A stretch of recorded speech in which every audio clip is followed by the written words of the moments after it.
Hello friends, ఎలా ఉన్నారు? Welcome to స్వదేశీ ఫుడ్స్. ఈ రోజు మనం మామిడికాయ పచ్చడిని ఎలా తయారు చేసుకోవాలో చూద్దాం. మామిడికాయలతోటి అందరూ కూడా ఎన్నో రకాల వంటలు చేస్తూ ఉంటారు. అందులో ఈ మామిడికాయ పచ్చడి కూడా ఒకటి. ఈ పచ్చడి వేడివేడి అన్నంలోకే కాదు, ఇడ్లీ దోశల్లోకి కూడా చాలా బాగుంటుంది.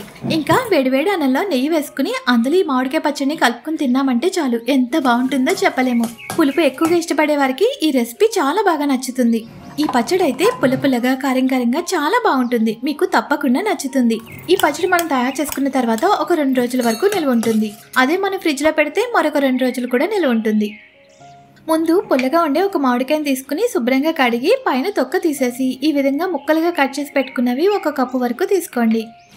తర్వాత స్టవ్ ఆన్ చేసుకుని ఒక కడాయిని పెట్టుకోండి. అందులో 1 టేబుల్ స్పూన్ వరకు ఆయిల్ పోసుకుని కాగనివ్వాలి.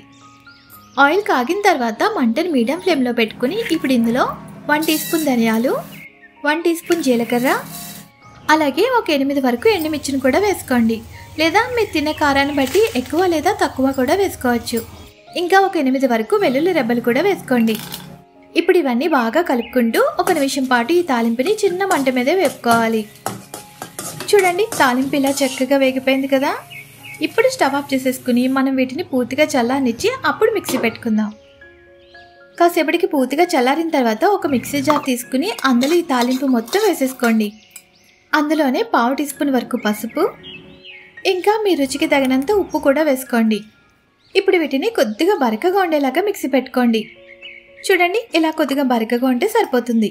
అందులోనే మనం ముందుగా కట్ చేసి పెట్టుకున్నాం కదా 1 కప్పు వరకు మామిడికాయ ముక్కలు, అవన్నీ వేసేసుకోండి. ఇప్పుడు ఈ పచ్చడిని మరీ మెత్తగా ఫైన్ పేస్ట్ లాగా కాకుండా కొద్దిగా బరకగా ఉండేలాగా మిక్సీ పెట్టుకోండి. చూడండి, ఇలా ఈ విధంగా కొద్దిగా బరకగా ఉంటే సరిపోతుంది. ఇప్పుడు ఈ పచ్చడికి తాలింపు పెట్టుకుందాం. తర్వాత స్టవ్ మీద అదే కడాయి పెట్టుకుని అందులో మరొక టేబుల్ స్పూన్ వరకు ఆయిల్ పోసుకుని కాగనివ్వాలి.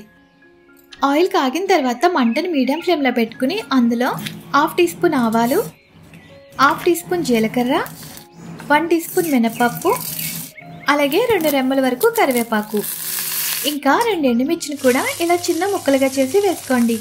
ఇప్పుడు ఈ తాలింపుని చిన్న మంట మీద కలుపుకుంటూ వేపుకోవాలి.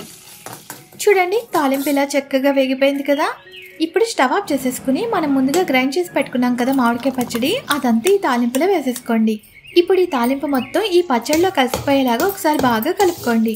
ఇప్పుడు ఇందులో ఉప్పు సరిపోయిందో లేదో ఒకసారి రుచి చూడండి. ఇదంతా బాగా కలిపిన తర్వాత ఇప్పుడు ఈ పచ్చడిని ఒక సర్వింగ్ బౌల్లోకి తీసేసుకోవాలి. అంతేనండి, ఎంతో రుచిగా ఉండే మామిడికాయ పచ్చడి తయారైపోయింది.